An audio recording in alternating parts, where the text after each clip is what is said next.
Welcome to Poetry with Shing, where we uncover the beauty behind poetry.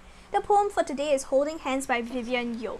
And the two questions that we will be exploring is, firstly, what does holding hands mean to the poet? And secondly, how does the poet convey this to the reader? To start with, I shall read the poem. Holding hands. At play for fun, here are kids just holding hands. A natural handhold that says I like you. Hands creamed with ice cream, known only fun, not stickiness. In love, in despair, here behold the holding of hands. A tender embrace, fingers locked in twine, a comforting squeeze of hands that spells I understand.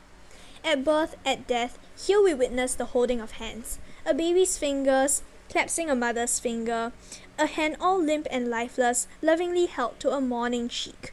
Holding hands is the language of man, so profound yet simple, always touching, infinitely soothing.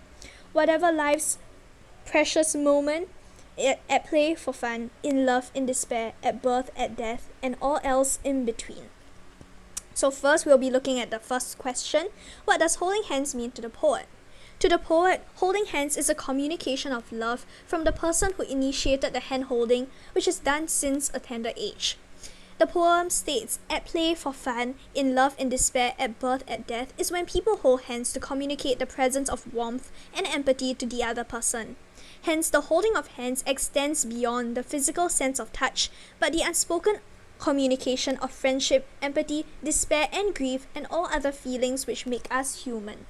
Besides that, to the poet, holding hands is a sense of reassurance for the person accepting the support given. It makes the person experiencing something difficult feel touched and soothed, as the act of hand-holding is always touching, infinitely soothing.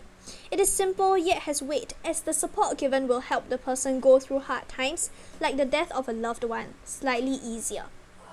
Now on to the second question, how does the poet convey this to the reader? The poet conveys this through the use of imagery. She mentions that as a child, children will hold hands creamed with ice cream, which know only fun, not stickiness, showing that the children regard hand-holding as a sign of friendship.